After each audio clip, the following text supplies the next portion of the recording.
I think if I hear you call me Becky one more time, six-pack, I'm gonna pop your tops. All six of them. Who are you?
Is it a phantom, a demon, or the devil himself?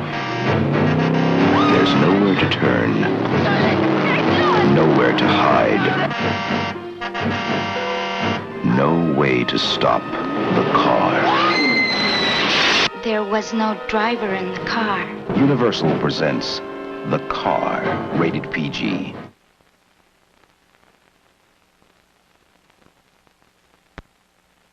Hey, this is Matt once again. Welcome back to another video, and this is another paid request, this time from Sean. Thank you so much for that. If anyone's interested in requesting any other type of videos or reviews or reactions or anything random, whatever it is, feel free to send it either directly to my PayPal or join my Patreon. Both things are down below in the info box. And this is for the film The Car, which I know you can't see it too well. I gotta make sure to put it over here because I think the poster will be here. But yeah, The Car, yeah, you can't really see a whole lot the way the cover is. Sadly, no features on this, and I don't even know if this film has a Blu-ray. But yeah, there's no features, which is ridiculous. Because I know this is a bit of a cult film. And watch it again, I really enjoy this movie. It's a pretty straightforward flick. It's kind of a Jaws on land type of story, where this 1971 Lincoln Continental car, this black car, rides around, runs people over, kills like 2-3 people near the beginning of the film, including these 2 cyclists, knock them off fucking bridges, and will just pop up whenever it wants to and run people over. Meanwhile, James Brolin is one of the police officers. I liked his character. I liked the way he interacts with his girlfriend and his kids, and there's a fun rapport between the characters, like they're messing around. She grabs his nuts. Yeah, I learned this from the kids in 4th grade, some of my students. Yeah, she did this to one of the boys, and they left her alone. Put your hands behind your head. And James Brolin's like doing this. Like I say, they're interacting with each other, and you get the idea that, you know, they're in love, horsing around. Other people, R.G. Armstrong, he's the guy at the very beginning and very end of Predator, who gives Arnold the mission, and then he's on the helicopter at the end of the film. He's here as an asshole who witnesses certain things happening. Ronny Cox from RoboCop and Total Recall, he's in this as another police officer who's got a little bit of an alcohol problem. And yeah, it's James Brolin, Ronny Cox, and the other police officers dealing with this car that keeps popping up and will run people over, like this hitchhiker that they do have quite a bit of personality too for such a short running time. He gets fucking run over. One of their own cops gets run over, and I will say, I like this for quite a few reasons. Number one, I like the actors. I like that they were given a little bit, I think a little bit more depth considering the subject material. And the cinematography is really good looking. Like, this says digitally remastered. And it does showcase the great cinematography. Really showing the nice scenery, the open spaces, especially when the car is riding around and the cops are chasing it. And, like, the colors really stood out. And it didn't look cheap or anything, photography-wise. I mean, the only thing I would say is kind of meh is the score. I didn't really care for the score. That's why I kind of wish this had the score of, say, John Carpenter's Christine. That if you put the score from John Carpenter's Christine in this, I think that would work fantastically.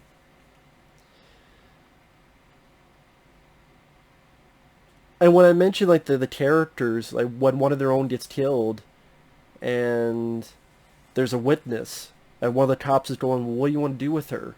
And James Brolin's looking at her, looking around, is like, how the hell would I know? You get, like, a sincere human doubt from Brolin's character. And also, I like the Native American cop. Like, the first time we see him, he's dealing with a racist on the phone. He's like, you want to why? Because I'm going to track you down. I'm going to shoot an arrow straight up your ass. I thought that was a pretty funny line. But you have, like, a parade rehearsal and with teachers and kids. And the car comes around and fucks that up. Kills a few, or at least fucks up some cowboys. The cops chase him, and this car will do whatever it wants. It'll push him off a cliff. It'll go towards cops, purposely roll over. Does like a rolling maneuver to smash into their cars and windshields and fuck their day up. And you do get the idea that there's something supernatural. And that's for certain. It's not like, is it supernatural, is it not? No, it is supernatural. Now, what kind of supernatural? Is it a ghost? Is it a demon? Is it the devil himself? Maybe that's up to interpretation, but I don't know, it's just one of those movies that it never got boring to me. It really is about these cops trying to deal with this. And it's as stupid as it sounds, as real as they can deal with it. And there's some scenes that are rather effective when James Brolin is in the hospital. He's talking with his girlfriend. The girlfriend's on the phone. And she's talking like this. And in the distance, in her window, you see like headlights pop up. And getting closer and closer as she's talking on the phone. And there's no music to disrupt the tension. It's one of those oh shit moments. I thought rather effective and kind of creepy when I watch it again. And then just her talking and she's scared. And then we, the audience, see the car pop up, headlights going closer and closer and closer and closer and closer. And she doesn't notice. And you're like, turn around! And it drives right through the fucking house. They don't give a fuck.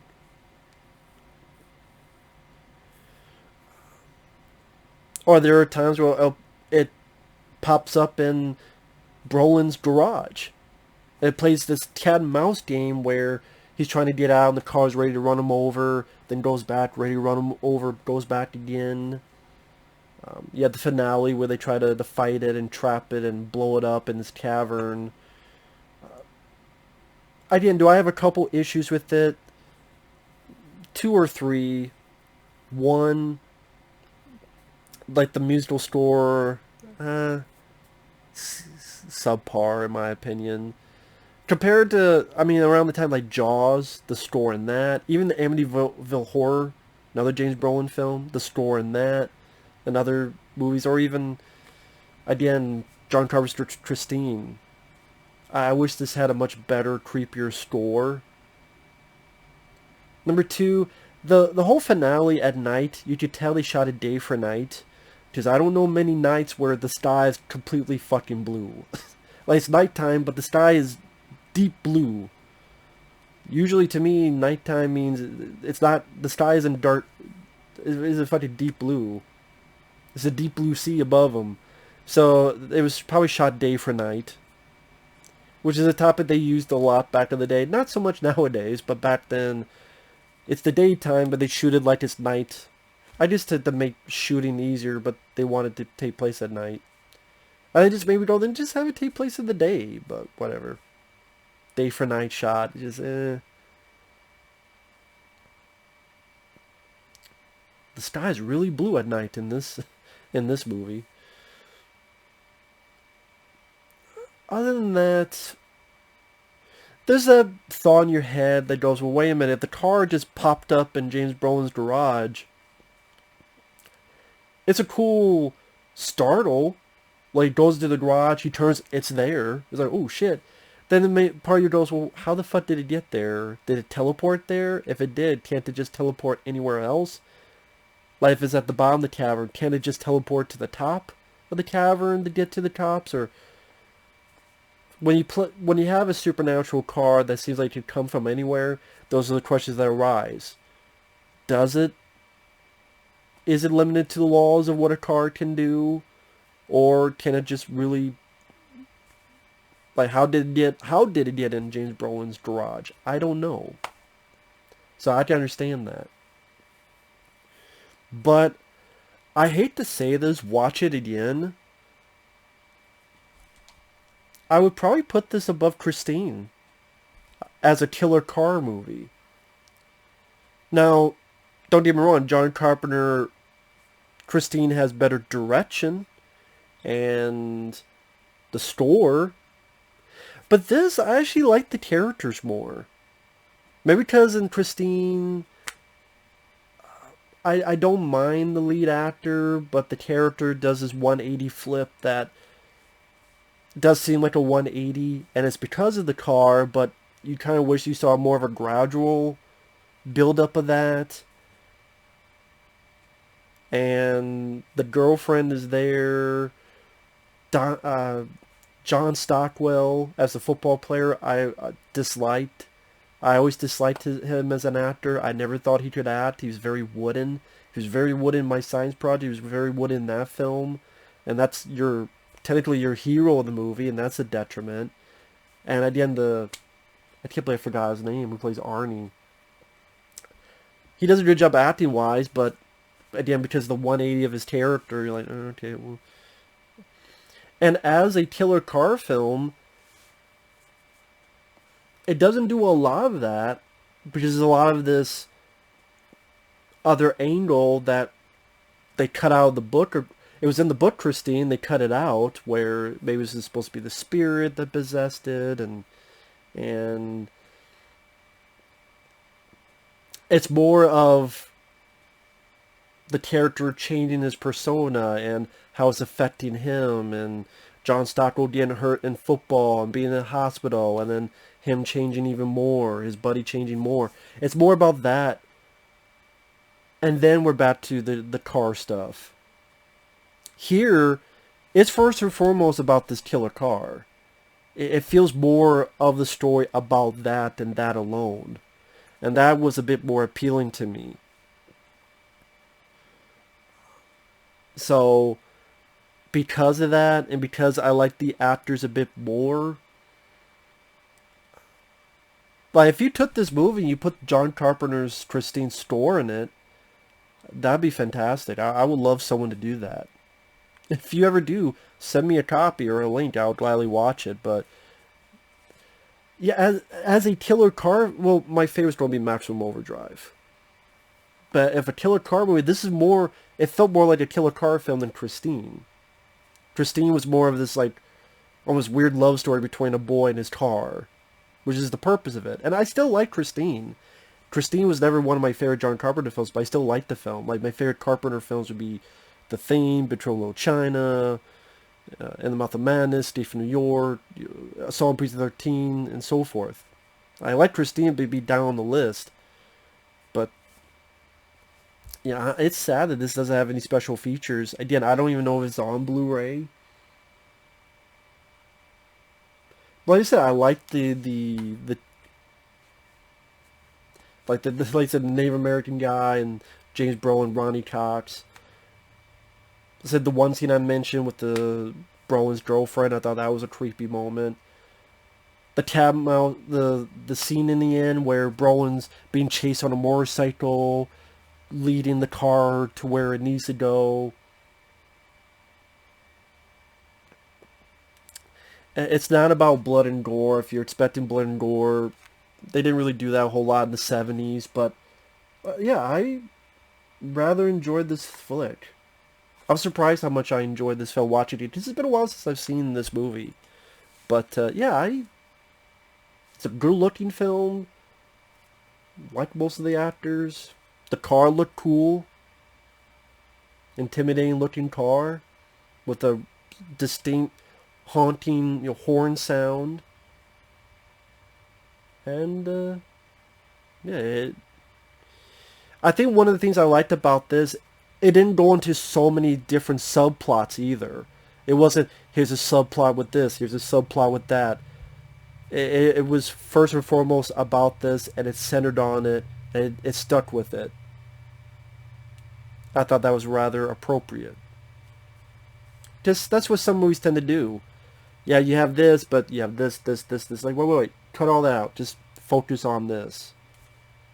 And if you want a movie about a killer car, and yeah, I know there's a sequel, but it's like a sequel in name only. Fuck that. Give a special edition to this.